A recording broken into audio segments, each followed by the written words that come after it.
Welcome. Take a slow, deep breath and imagine yourself on the open sea, not the gentle, sparkling blue of postcard oceans, but a vast, grey horizon, featureless, cold and endless. A wooden ship creaks around you, its timbers groaning with each shifting wave.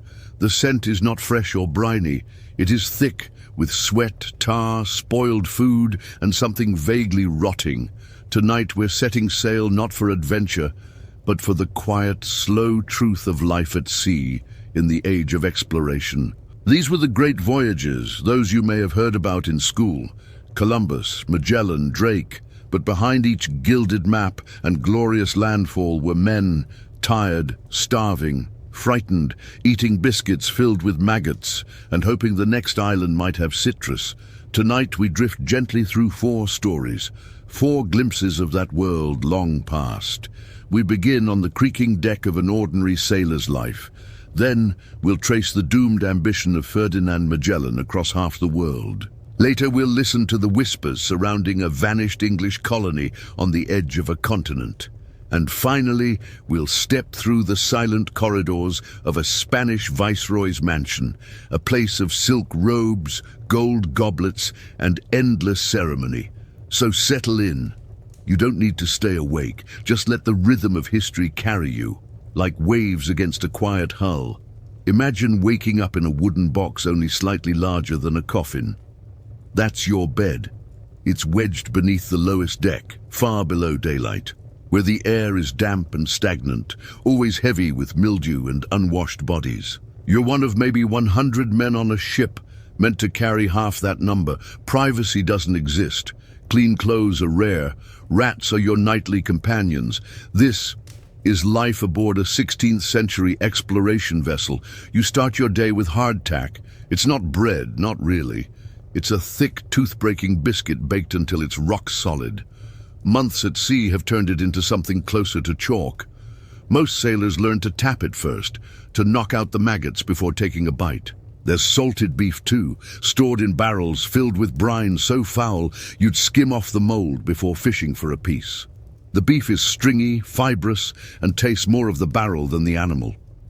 Fresh water? Rare. It goes rancid quickly. Wine or watered-down beer is safer, though neither keeps long in the heat. But worse than the food is what the lack of proper food causes. Scurvy. Your gums begin to bleed. Old wounds reopen, teeth loosen, joints swell. You bruise from the smallest bump. Eventually, you're too weak to stand. No one knew exactly what caused it, only that citrus cured it. But lemons don't grow on open water, and most captains didn't waste space on fruit. Scurvy could kill a third of a crew before they ever spotted land. Time passes differently at sea. There are no days of the week, no regular sunrises if the clouds hang heavy, just the same routine, over and over. Scrub the deck, hoist the sail, watch the horizon. You might go months without stepping on solid ground. The world shrinks to the ship, the same faces, the same orders, the same unchanging water. Some men talked to the waves, others whispered to themselves in their sleep. A few never woke again. Burial was simple. A length of canvas, a weighted stone, a quiet prayer. Then, over the side. The sea took them, and then the routine continued. On calm days, the ocean is a slow, heaving presence, never still but gentle. But when the storms came, they came fast. Black skies without warning, winds that shrieked like banshees, waves so tall they could tear a ship in half. Sails had to be hauled in swiftly. Anything left unsecured became deadly. Barrels, ropes, tools, all flying through the air with lethal force. And the noise, not thunder, but a deep, body-shaking roar as water slammed the hull. Masts cracked like gunfire. Men slipped and vanished overboard. No one shouted. There was no point. The storm swallowed all sound. When it ended, if it ended, the ship would be damaged, maybe taking on water. Fingers were broken, teeth lost. But you had survived. For now, you were always being watched, always judged. Captains ruled with absolute authority. A missing nail, a dropped rope, even a sour look could mean flogging, and flogging meant being tied to the mast and whipped with a cat-o'-nine-tails, knotted ropes that tore skin. Again and again, there was no doctor, only salt water and cloth rags, desertion, hanging, theft, keel hauling, where you were dragged under the ship's barnacle-crusted hull. There were no courts, no defense, just the order and the sentence. The ocean was lawless, but the ship was not.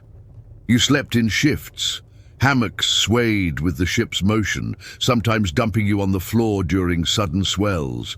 The air below deck was thick, stale, and almost warm with the breath of so many men. You might fall asleep to the sound of coughing, the scratching of lice, or the muffled sobs of someone whispering a prayer. You dreamed of land, even if you didn't remember what it smelled like anymore. But you held on to the idea. A tree, a loaf of fresh bread, a woman's voice. The smallest comforts all became distant treasures in your mind. Not because it was glorious, not because it was noble, but because they had no choice. Many were debtors, prisoners, or peasants with no future on land. The promise of coin, however meager, was enough. Some were promised freedom, others salvation, and a few, just a few, wanted the horizon. Something in them yearned for places they could not name. But the cost was high. Many never returned, and those who did rarely spoke of it. Let the sea quiet now. Let the ship drift. We leave the nameless sailor and step into the story of a man who commanded fleets. A man whose ambitions stretched farther than most had ever dared. In our next segment, we follow the final voyage of Ferdinand Magellan, a journey not just of discovery, but of mutiny, miscalculation, and a quiet grave beneath foreign skies. Imagine yourself standing on the deck of a ship called Trinidad. The wind is strong today, cool and steady, tugging gently at your sleeves. All around you, 5 great vessels creak under the weight of their cargo. Men move slowly across the decks, muttering in Spanish, Portuguese, Genoese. The year is 1519, and the sea ahead is still largely unknown. Ferdinand Magellan stands at the center of it all, not tall, not especially handsome, but determined, his eyes fixed on something far beyond the horizon. He is not the first to seek a way west to the Spice Islands, but he believes he will be the first to find it by sea, by cutting beneath the bottom of the Americas, through a passage no European has yet survived. His mission is sanctioned by Charles I of Spain. The crown has given him ships, men, and a fragile trust. But many of those men distrust him. Some call him arrogant, others a traitor. He was born Portuguese after all, and now he sails for Spain. The fleet of 5 ships sets out from Seville, winding down the Guadalquivir River into the Atlantic. Their destination, the other side of the world. But no one quite knows how far that really is. Weeks pass, then months. They stop in the Canary Islands, then Brazil. They skirt the coast of South America, searching endlessly for a strait, a hidden passage to the Pacific. It is cold now, autumn in the southern hemisphere. They anchor in what is now Argentina, battered by winds and rain. And it is here in a desolate inlet that the first mutiny begins. 3 of the 5 captains plot to overthrow Magellan. They claim he is unfit. They want to turn back. The journey, they say, is madness. One night they seize 2 of the ships and demand submission, but Magellan acts swiftly. He boards one vessel by night and kills its captain. Another yields under cannon threat. The third is scuttled, burned, the ringleader chained and left behind. And so Magellan sails on, with fewer ships but tighter control. Eventually he finds it, a narrow, winding channel of icy water between towering cliffs, what we now call the Strait of Magellan. It takes weeks to pass through, twisting, doubling back, nearly wrecking in the shallows. But when they emerge, it is into the largest ocean they have ever seen. They call it Mar Pacifico, the peaceful sea, because at first it is calm, but it is not kind. For 3 long months they see no land, just open water and an empty sky. Their food runs out. The rats are eaten first, then sawdust and leather. Scurvy takes hold, gums rot, flesh darkens, men collapse where they stand. Still they press on, then finally land. Guam, then the Philippines. A chance to rest, to gather food, to speak with those who live there. Magellan forms alliances, converts some local leaders to Christianity, but soon he overreaches. In the island of Mactan, Magellan decides to intervene in a local conflict. One chief refuses baptism. Magellan takes it as defiance. He leads 49 men to battle. The enemy has over 1,000. Magellan wears armor, but in the shallow surf it slows him. His men fall back. He is struck in the leg with a spear, then the arm, and then surrounded he is left behind. The locals descend. He dies on the shore. His body never recovered. Not in glorious battle, not on deck, but knee-deep in foreign water. His vision unfinished. The survivors, what's left of them, sail on. They reach the Spice Islands, then attempt to return. Only one ship makes it back to Spain, the Victoria. With just 18 men aboard, they are gaunt, barely recognizable, but they have circumnavigated the globe, something no one else in history had done. And yet, Magellan never lived to see it. He proved the world could be circled, but not without vanishing into it himself. Now let us lower the sails. Let the waves grow calm again. The story of Magellan is over. His journey, drawn in salt, blood and starlight, fades from our minds. Next, we sail to another mystery, one of absence, not in the middle of the ocean, but on the edge of a new world, an English colony, a vanished people, no wreckage, no graves, just a single word carved in wood. Roanoke, a settlement swallowed by silence. Imagine a quiet shore, tall grasses bending softly in the breeze, a dense wall of forest beyond them, uncharted, untamed. The sky overhead is broad and pale, streaked with light clouds. There are no footprints here, no voices, just the rhythmic hush of waves and the creak of wooden structures slowly fading beneath moss and time. This was once Roanoke, an English colony on the edge of the North American continent. Settled, abandoned, resettled, and then gone. No graves, no battle, no note or journal, only a single word carved into wood, Croatoan. And behind it, a mystery that still murmurs through history. The story begins in 1584, when Sir Walter Raleigh received permission from Queen Elizabeth I to explore and colonize the New World. His plan, to establish a base on the eastern coast of what is now the United States, a foothold for England, a rival to Spain. The first scouting mission found Roanoke Island off the coast of what is now North Carolina. It seemed promising, fresh water, forests, friendly, at first indigenous tribes. So in 1585, over 100 settlers arrived. Soldiers, craftsmen, gentlemen. They built a small fort. But things quickly went wrong. The local tribes grew wary, supplies dwindled, and the unfamiliar heat, storms, and insects wore them down. A year later, most returned to England. The first attempt over. But 2 years later, in 1587, another group set sail. This time families, men, women, children. About 115 settlers in all. Led by a man named John White, a skilled artist and cartographer. This colony would be different. It would endure. They rebuilt old structures, planted crops, reconnected, tentatively, with neighboring tribes. And just weeks after arrival, a baby girl was born. Virginia Dare, the first English child born in the Americas. Her birth was seen as a symbol, a sign of hope, a beginning. But trouble came quickly. Relations with the tribes soured again. Supplies were running thin, so John White sailed back to England to gather reinforcements and food. He promised to return swiftly. He did not. Back in England, everything had changed. The Spanish Armada was preparing to attack. England braced for invasion.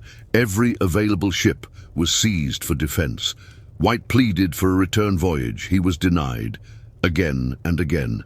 3 years passed. Finally, in 1590, he made the journey back. The sea was rough. 2 of his sailors were killed in a skirmish upon arrival, but he pressed on, desperate to find his family. He landed on Roanoke, but no one was there. The houses were gone, disassembled carefully, not destroyed.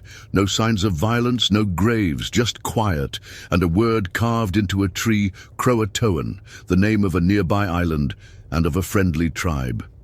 Before leaving, White had agreed on a code with the settlers. If they relocated, they would carve the destination. If they left under threat, they would also carve a cross.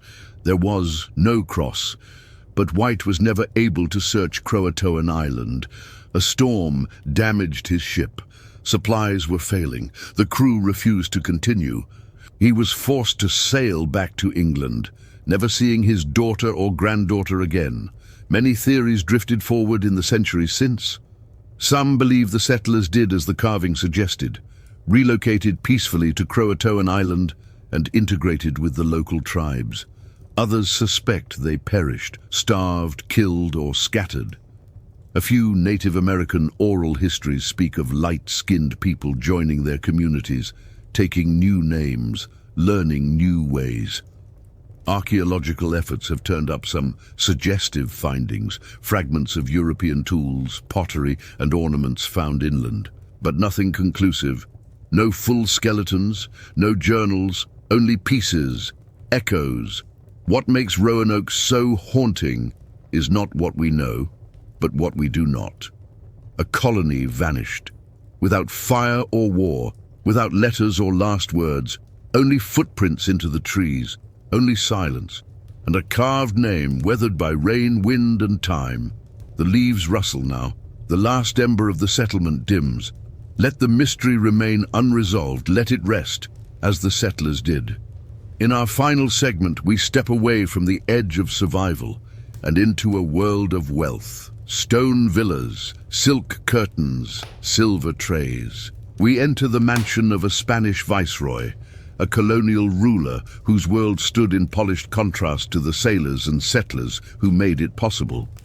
Let us move now from hardship into ceremonial comfort.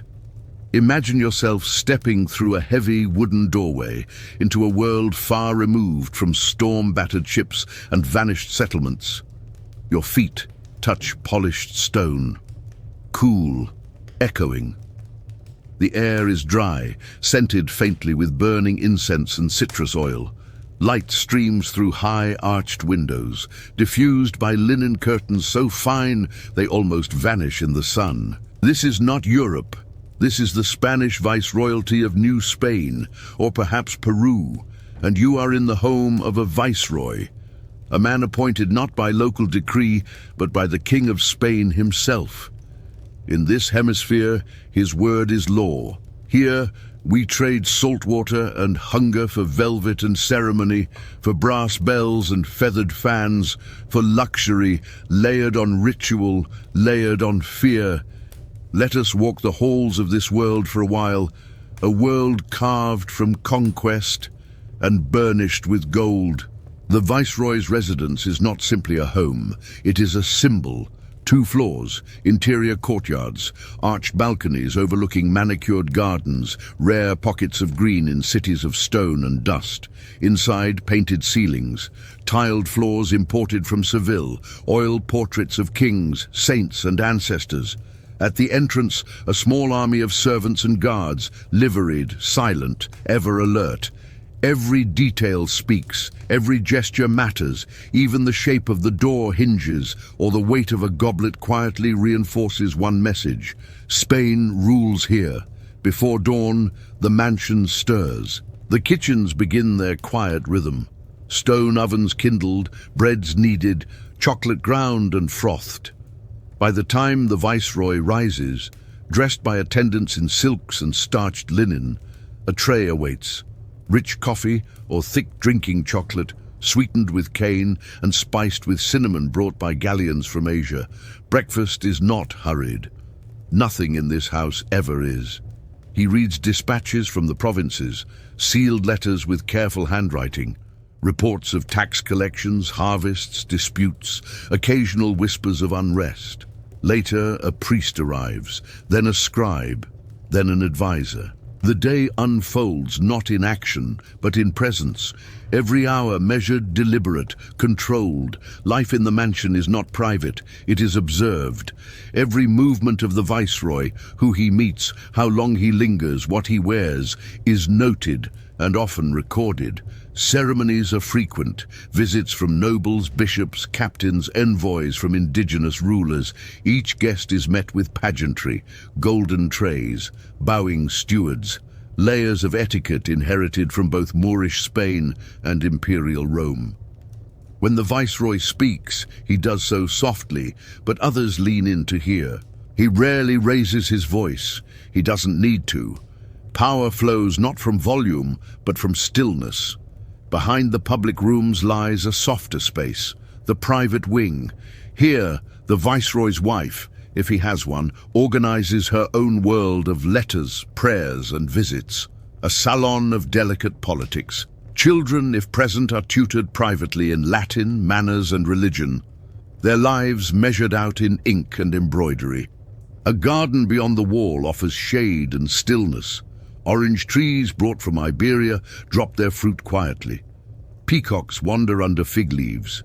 The Viceroy might walk here at dusk, alone, listening to the bells from a nearby convent. And for a moment, the empire retreats. But such peace is built on pressure. Thousands toil for the wealth that fills these walls. Silver mined in Potosi, cotton spun in Oaxaca, indigenous laborers under systems of tribute, African slaves brought by force, mestizo artisans copying European patterns. The Viceroy sees reports but not faces. He knows figures but not names. The palace must be repainted every few years, gold reliefed, ceremonies rehearsed. To falter, even slightly, would be to risk the illusion. And illusion is everything. As the day ends, the mansion softens. Candles are lit, the scent of beeswax and warm stone drifts through the halls. Dinner is formal but quiet, served in silver courses. Duck, maize, preserved fruits. Afterwards, soft music in a tiled salon. Perhaps a harp, a low-voiced song in Castilian. Then prayers, silence, sleep. The city beyond the gates, dark, restless, fades, and the mansion sleeps behind its thick walls. Let the candle burn low, let the footsteps fade down the marble hall. The empire remains outside, for now. We've drifted far tonight, from the groaning hull of a sailor's ship to the final footsteps of Magellan, to a vanished colony carved in whispers, and finally to the silk-lined silence of power. Let us return now, back to the present, back to your bed or your quiet place, or wherever you listen. In just a moment we'll bring it all to a close. You've traveled far tonight, not in speed, but in stillness.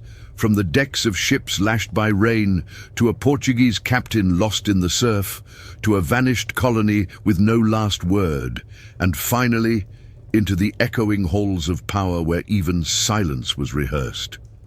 Each place we visited held its own kind of loneliness, the kind that lingers in open water, or in a forgotten carving on weathered wood, or behind velvet drapes, where even the ruler is, in the end, alone.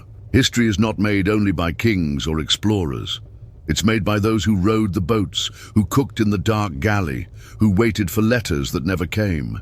And it is remembered not always in dates or victories, but in footprints that vanish, in names we half recall, in quiet halls where the air still carries the scent of something long gone. So as you drift now, let those waves carry you. Let the sails above grow still. Let the candles in the mansion go out, one by one. The sea, the silence, the stone, they're all behind you now. You are here, in this moment, and it is enough. Sleep well. We'll return again soon to another quiet corner of the past. Good night.